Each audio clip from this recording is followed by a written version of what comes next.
안녕하세요. 빅로커의 빅펄스의 박한우 교수입니다.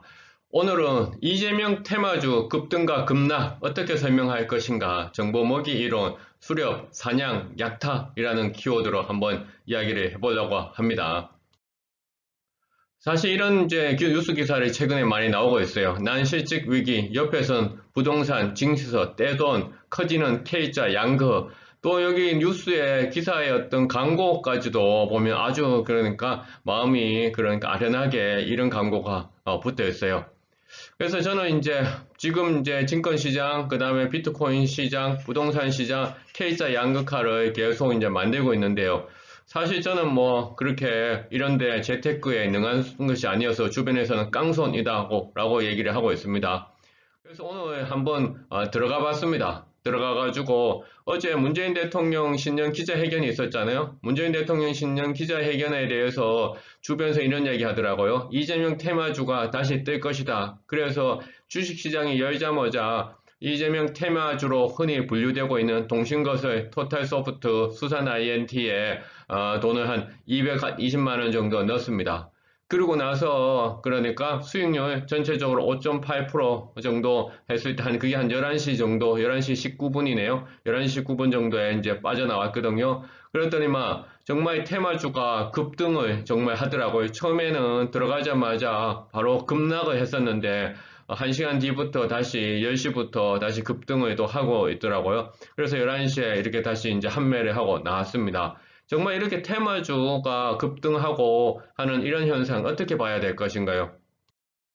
저는 경제학자가 아닙니다. 그러니까 잘 모르는데요. 경제학에서는 이런 얘기를 하고 있더라고요. 그러니까 이렇게 물이 들어왔을 때 소위 노를 저어야 된다. 그러니까 물이 들어올 때 노져야 된다. 그래서 rising tide lift all boat.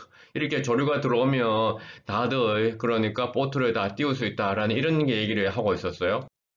이 라이징 뭐냐 타이드 티어리 오브 이코노믹스는 누가 얘기했느냐 찾아봤더니까 그러니까 존 F 케너디 대통령이 이야기를 했어요. 물론 뭐 존 F 케너디 대통령이 직접 얘기했다 아니면 그 주변에 캠프에서 얘기했는 것을 존 F 케너디 대통령이 그것을 계속 이제 썼다 뭐 이런 얘기가 위키피디아에 나와 있었습니다. 어찌됐든 간에 이렇게 물이 들어왔을 때 노를 젓자라고 하는 것이 테마주의 그 핵심인 것 같아요. 그리고 실제로 들어가 보니까 그러니까 급등을 또 하고 있었고요.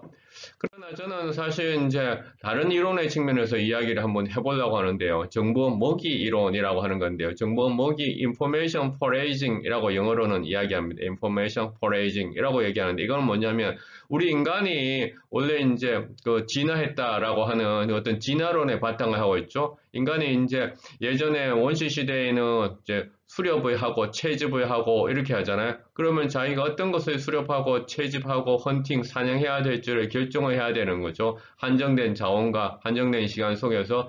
그래서 그렇다면 어떤 먹이를 할 것인가에 대한 먹이의 어떤 결정을 해야 되잖아요. 그 먹이를 결정할 때 인간은 타고난 감각을 가지고 있다고 합니다. 이 타고난 감각이 진화되면서 가지고 있으니까 이 감각을 바탕으로 해가지고 먹이를 어떤 걸 선택하고 어떤 걸 버려야 될지 결정한다는 거죠. 바로 이 테마주라고 하는 것은 바로 인간들한테 어떤 먹이를, 어떤 주식의 먹이로 삼아서 내가 오늘 투자를 해야 될 것인가, 혹은 내가 오늘 그러니까 판매를 하고, 혹은 뭐 손절을 할 것인가, 이런 거, 혹은 이제 결정을 하도록 만들어준다는 거죠. 그래서 이 테마주의 뒷배경에는 저는 이렇게 이런 정보 먹이, 수렵, 그다음 사냥, 그다음 약탈, 뭐 이런 측면의 어떤 정보와 관계된 이론이 좀 연계되지 않을까 하고 한번 생각을 해봤습니다. 여하튼 오늘 빅로커의 빅펄스에서는 제가 문외한이지만은 경제 이슈, 또 주식 이슈, 주식시장에 또 오늘 아침에 2시간 동안 한번 또 실제로 들어가 보서 어떻게 정말로 벼락거지가 만들어지는지 혹은 테마주가 경제에 어떤 영향을 미치는지 한번 실험을 해봤습니다. 사실 뭐 주식시장이 워낙 급등과 급락을 하다 보니까 우리가 상당히 그러니까 조심을 해야 되는데, 뭐 저는 뭐 깡손이어서 더 이상 코멘트는 하지 않겠습니다. 고맙습니다.